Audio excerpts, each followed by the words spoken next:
প্রিয় শিক্ষার্থীবৃন্দ, আজকে আমি আলোচনা করব বাংলা সাহিত্যের প্রাচীন নিদর্শন চর্যাপদ নিয়ে। আশা করি তোমাদের তা উপকারে আসবে। বাংলা সাহিত্যের প্রাচীন যুগের একমাত্র নির্ভরযোগ্য নিদর্শন চর্যাপদ। পদগুলো বৌদ্ধ সিদ্ধাচার্যদের দ্বারা রচিত। 1907 সালের আগে চর্যাপদ সম্পর্কে কোনো তথ্যই জানা ছিল না। শাস্ত্রী মহাশয়ের পূর্বে এই সম্পর্কিত তথ্য সংগ্রহে প্রথম প্রবৃত্ত হন রাজা রাজেন্দ্রলাল মিত্র। তিনি নেপাল যাত্রা করে সংস্কৃতে রচিত অনেকগুলো বৌদ্ধ ধর্ম ও সাহিত্যের পুঁথি প্রাপ্ত হন এবং 1882 সালে সংস্কৃত বুদ্ধিস্ট লিটারেচার ইন নেপাল নাম দিয়ে সেসবেরও একটি তালিকা প্রকাশ করেন। রাজেন্দ্রলাল মিত্রের পরে নেপালে পুঁথি সংগ্রহের চেষ্টায় যান হরপ্রসাদ শাস্ত্রী। তিনি 3 বার নেপাল যান, 1897-98 সালে 2 বার এবং শেষবার 1907 সালে। এই শেষবার তিনি আবিষ্কার করেন বাংলা সাহিত্যের মূল্যবান সম্পদ চর্যাপদ। তিনি লিখেছেন, 1907 সালে আবার নেপালে গিয়া আমি কয়েকখানি পুঁথি দেখিতে পাইলাম। একখানির নাম চর্যাচর্য বিনিশ্চয়। উহাতে কতগুলো কীর্তনের গান আছে ও তাহার সংস্কৃত টিকা আছে। গানগুলো বৈষ্ণবদের কীর্তনের মতো। গানের নাম চর্যাপদ। নেপালের রাজগ্রন্থাগার থেকে 1907 সালে যে পদগুলো আবিষ্কার করেন, পরবর্তীতে তারই সম্পাদনায় বঙ্গীয় সাহিত্য পরিষদ থেকে সেসব পদ 1916 সালে চর্যাচর্য বিনিশ্চয়, সরহপাদ ও কৃষ্ণপাদের দোহা এবং ডাকার্ণব এই 4টি পুঁথি একত্রে 1000 বছরের পুরাণ বাংলা ভাষায় বৌদ্ধ গান ও দোহা নামে প্রকাশিত হয়। Doctor Sunit Kumar Chattopadhyay origin and development of the Bengali language নামক গ্রন্থে 1926 সালে এগুলোর ভাষাতাত্ত্বিক বৈশিষ্ট্য প্রথম আলোচনা করেন। 1927 সালে ডক্টর মোহাম্মদ শহীদুল্লাহ চর্যাপদের ধর্মমত নিয়ে প্রথম আলোচনা করেন। 1938 সালে ডক্টর প্রবোধচন্দ্র বাগচি চর্যার তিব্বতী অনুবাদ প্রকাশ করেন। বিজয়চন্দ্র মজুমদার 1920 সালে প্রথম চর্যাপদের ভাষা নিয়ে আলোচনা করেন। ডক্টর মোহাম্মদ শহীদুল্লাহ 1942 সালে চর্যাপদের সঠিক পাঠ নির্ণয় করে আলোচনার পথ আরো সহজ করেন। ডক্টর শশীভূষণ দাশগুপ্ত 1946 সালে চর্যাগীতির অন্তর্নিহিত তত্ত্বের ব্যাখ্যা প্রকাশ করেন। চর্যাপদের কবি। চর্য বিনিশ্চয়ে মোট 24 জন পদকর্তার পরিচয় পাওয়া যায়। পদের মাঝে ও শেষে তারা ভণিতা দিয়েছেন, তবে কারো কারো গুরুর ভণিতা আছে। নামের শেষে গৌরব সূচক পা যোগ করা হয়েছে। চর্যার 24 জন পদকর্তা হলেন লুই, কুকুরি, বিরুয়া, গুন্ডুরি, চাটি, ভুসুকু, কানহ, কামলি, ডম্বি, শান্তি, মোহিতা, বীণা, সরহ, সবর, আজদেব, ঢেন্ডন, দারিক, ভাদে, তারক, কঙ্কন, জয়নন্দী, ধাম, তন্ত্রী, লারিডম্বী। তবে লারিডম্বীর কোনো পদ পাওয়া যায়নি। এর একটি পদের উল্লেখ আছে, তবে পদটি নেই। এসবের নামের মধ্যে কতগুলো ছদ্মনাম, যেমন কুকুরি, ডম্বি, সবর, তারক, কঙ্কন, তন্ত্রী প্রভৃতি। সমাজে বিভিন্ন শ্রেণী থেকে তারা এসেছিলেন এবং সাধনায় সিদ্ধি লাভ করে তারা পিতৃদত্ত নামও ত্যাগ করেছিলেন। বৌদ্ধ সহজানী ও বজ্রযানী আচার্যগণ সিদ্ধাচার্য নামে খ্যাত হয়েছিলেন। চর্যাকারদের কেউ কেউ বাঙালি ছিলেন, কেউ কেউ অবাঙালিও ছিলেন। চর্যাপদের সবচেয়ে বেশি পদ কাহ্নপার, তার পদের সংখ্যা 13। তাছাড়া ভুসুকুর 8, সরহের 4, লুই, শান্তি, সবরের 2টি করে, অন্যদের 1টি করে পদ ছিল। অনেকের মতে চর্যার আদিকবি সবর, অনেকের মতে চর্যার আদিকবি লুইবা, তবে ডক্টর মোহাম্মদ শহীদুল্লাহর মতে চর্যার আদিকবি সবর। আজ আমি চর্যাপদের সমাজচিত্র নিয়েও কিছু কথা বলবো। চর্যাপদের সমাজচিত্র কেমন ছিল? চর্যাপদগুলো বৌদ্ধ সহজিয়া সম্প্রদায়ের সাধন সঙ্গীত।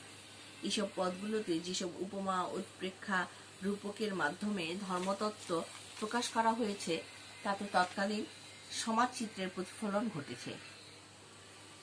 এর ধর্মতত্ত্ব, উদ্ভবকাল, ভাষা ইত্যাদি নিয়ে পণ্ডিতগণের মধ্যে মতানৈক্য থাকলেও সমাজচিত্রের গুরুত্ব সকলের নিকট প্রাধান্য পেয়েছে। চর্যাপদের সমাজচিত্র অত্যন্ত মূল্যবান। এর মাধ্যমে তৎকালীন সমাজের আচার ব্যবহার, রীতিনীতি, জীবিকা, অর্থনৈতিক অবস্থার পরিচয় পাওয়া যায়। ডক্টর সুকুমার সেনের মতে চর্যাপদের সমসাময়িক তুচ্ছ নিজ সাধারণ জীবনের যে জীবনচিত্র খনদভাসিত, তাহা দেবদেবীর নয়, রাজা উজিরের নয়, ব্রাহ্মণ শূদ্রের নয়, বেদ বণিকেরও নয়। ইহাতে সাহিত্যের রীতিসিদ্ধ গতানুগতিক কারবার নাই, কোন রকম অতিশয়োক্তি নাই। সেকালে অখ্যাত অজ্ঞাত অতি সাধারণ লোকের প্রতিদিনের জীবনযাত্রার ও আচরণের বিম্ব প্রায় খণ্ড খণ্ড প্রতিরূপ থাকায় গানগুলি জীবন রসিক ঐতিহাসিকের কাছে মূল্যবান হইয়াছে।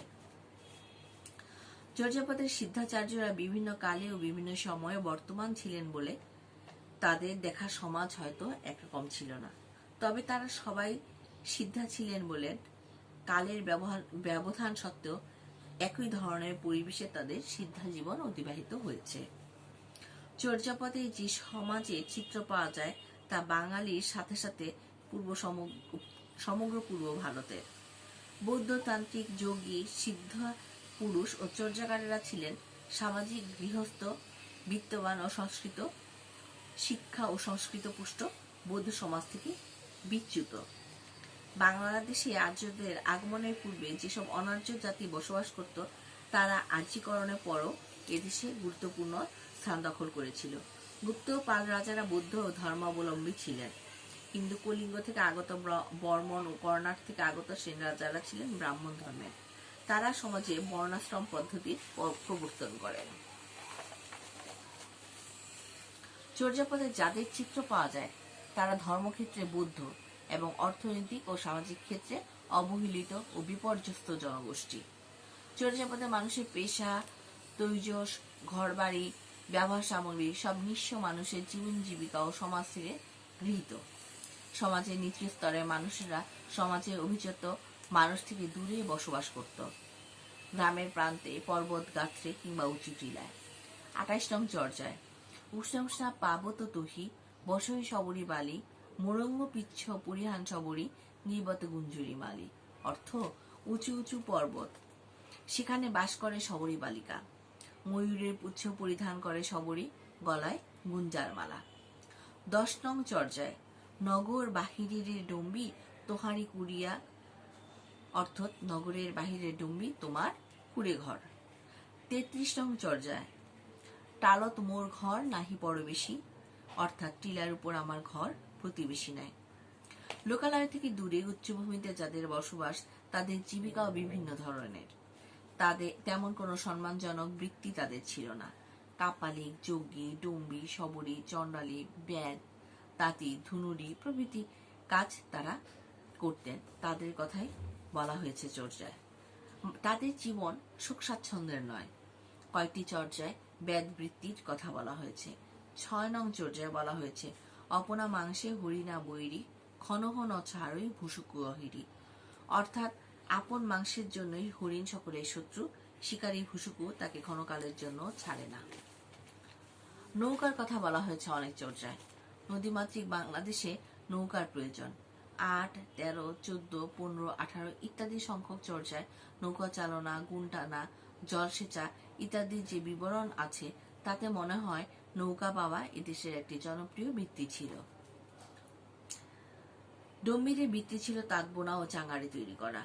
কারো কারো অন্যতম বৃত্তি ছিল মদ চুয়ানো, যেমন ৩ নং চর্যায় বলা হয়েছে ১ শূন্যনি ২ ঘরে সান্ধ্যই চিয়ন বাকলত বারুনি বান্ধই, অর্থাৎ ১ সুরিনি ২ ঘরে ঢুকে চিকন বাকল দিয়ে সে বারুনি মদ চোলাই করে।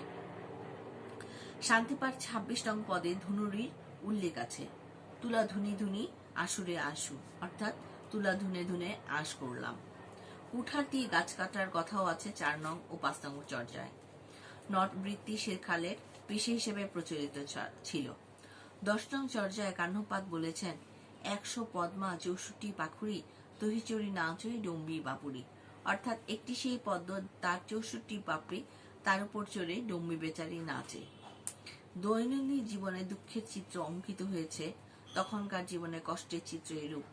টালত মোর ঘর নাহি পরবেশী, হাড়ির ভাত নাহি নিতিয়া বেশি, অর্থাৎ টিলার উপর আমার ঘর হাঁড়িতে ভাত নেই, অথচ নিত্যদিন সেখানে অতিথি আসে। আরেকটি চর্চায় বলা হয়েছে, বাজনা পারি পূবাখালী বাহিও, অদ ও বঙ্গাল দেশ লুড়িও, আজি ভুসুকু বঙ্গালী ভইলি নিয় ঘরণী চণ্ডালিলি। অর্থাৎ বজ্রনৌকায় পাড়ি দিয়ে পদ্মখালে বাওয়া হলো, অদ্বৈরূপ বঙ্গাল দেশ লুণ্ঠিত হলো, আজ ভুসুক বাঙালি জন্ম নিল, নিজ গৃহিণী চণ্ডালে নিল। চর্যাপদের শাসন ব্যবস্থার কোটালের কথা আছে, তবে তার শাসন পদ্ধতি নিপুণ ছিল না। স্থলপথে জলপথে ছিল চোর ডাকাতের ভয়। দেশে তখন চুরি ডাকাতির ভয় ছিল। কানের চোরে নিল অধরাতি। 2 নং চর্যা, যোশ চোর সহি সাথী, অর্থাৎ কানের চোরে নিল অর্ধরাত্রে, আর যে চোর সেই সাধু। সমাজে খণ্ড খণ্ড চিত্র চর্যায় বর্ণিত হয়েছে।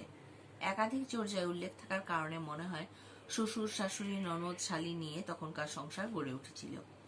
বিয়ের চিত্র আছে 19 নং চর্যায়।